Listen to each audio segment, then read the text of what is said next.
सवाल है सामान्यतः इलाहाबाद और इससे लगे हुए मैदानी क्षेत्रों में 15 जून के लगभग मानसूनी बरसात होने की संभावना रहती है। उसके पहले प्रायः हम देखते हैं कि टेम्परेचर में बढ़ोतरी होती है। इस वर्ष भी ये कोई अपवाद का वर्ष नहीं है। इस वर्ष भी टेम्परेचर लगभग 46 डिग्री मैक्सिमम पहुंचा हुआ है और धीरे धीरे तापमान बढ़ता है। और जब समुद्र और कॉन्टिनेंट्स मतलब प्रायद्वीप के बीच में जब टेम्परेचर कंट्रास्ट ज़्यादा होता है तभी अच्छा मानसून बनता भी है, तभी अच्छी मानसूनी बरसात भी होती है। तो उस लिहाज से ये काफ़ी अच्छा है, अनुकूल है मानसून बनने के लिए। थोड़ा वर्ष की शुरुआत में ही ये पता लग गया था कि इस बार जो है वो एक एल नीनो ईयर हो सकता है, एल नीनो वर्ष हो सकता है। तो उसका असर निश्चित रूप से जो all India average monsoon rainfall होगी, जो पूरे भारत में बरसात होगी, वो थोड़ा सामान्य से कम होने की संभावना जताई जा रही है। परंतु अभी कुछ भी कहना जो है वो इट इज़ टू अर्ली, बहुत जल्द होगा। हमको वेट करना चाहिए कि एक बार मानसूनी पवनों को केरल में टकरा जाने दीजिए, उसी के बाद फिर हम लोग उसके नॉर्थवर्ड प्रोपेगेशन को देख करके कैसे वो ऊपर की तरफ बढ़ रही है उसको देख करके भी फिर पूरा अनुमान लगाया जा सकता है। लेकिन फिलहाल अभी यह है कि सामान्य से कम रहने का अनुमान है। अगर हम चूंकि हम पूर्व के वर्षों को भूल जाते हैं, अगर हम देखें तो इस साल का जो टेम्परेचर है कोई बहुत एनॉमलस टेम्परेचर नहीं है। विगत वर्षों में भी ऐसे बहुत साल रहे हैं जहां पर टेम्परेचर 47-48 डिग्री तक पहुंचा है। इस साल बल्कि वो नौबत अभी तक नहीं आई है। टेम्परेचर 46 डिग्री से ऊपर शहर में एक बार भी नहीं बढ़ा है अभी तक।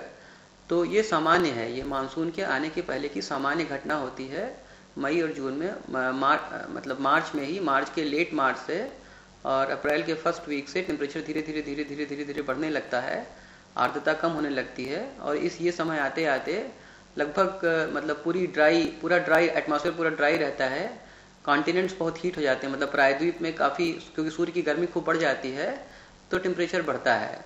लेकिन जैसा कि मैंने पहले भी बताया कि मानसून के लिहाज से ये काफ़ी अनुकूल है टेम्परेचर का बढ़ना। और ये टेम्परेचर का बढ़ना धीरे धीरे 1980 के बाद से, जब से हम लोगों ने अच्छे से देखना शुरू किया कि कार्बन और उससे जुड़े हुए जो कार्बन कंटेनिंग गैसेस होती हैं उनके कारण जो है वायुमंडल में ग्रीन हाउस गैसेस जो है वो बढ़ती जा रही हैं।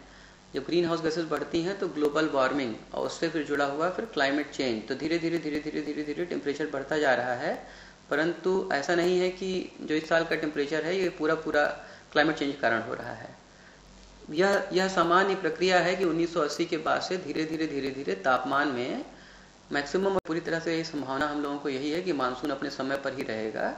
जब भी हम लोग मानसून के बारे में बताते हैं तो कम से कम 5 दिन का मार्जिन लेके चलते हैं, ±5 डेज मानसून जो है वो मतलब जैसे केरल के कोस्ट पर ही पूरी संभावना है कि 1 जून को आ जाएगा, परंतु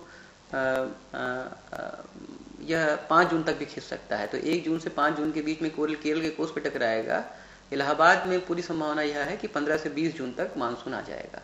उसके पहले 1-2 बार प्री मानसून रेंज भी हो सकती हैं। उस तरह का वातावरण, उस तरह का माहौल बनना शुरू हो गया है कि अगले 4-5 दिनों में हो सकता है कि थोड़ा स्कैटर्ड क्लाउड्स दिखाई पड़े हम लोगों को। आइसोलेटेड स्कैटर्ड क्लाउड्स जो हैं वो इलाहाबाद के ऊपर आते हैं। थंडर स्टॉर्म मतलब जो आंधी और उसके साथ जो है गरज के साथ छींटे भी पड़ सकते हैं 1 आध दिन। तो ये मानसून के आने के पहले की जो घटनाएं होती हैं वो हो रही हैं। अपने एकदम समय से मानसून की प्रक्रिया चल रही है और पूरी संभावना है कि अपने नियत समय पर मानसून आएगा।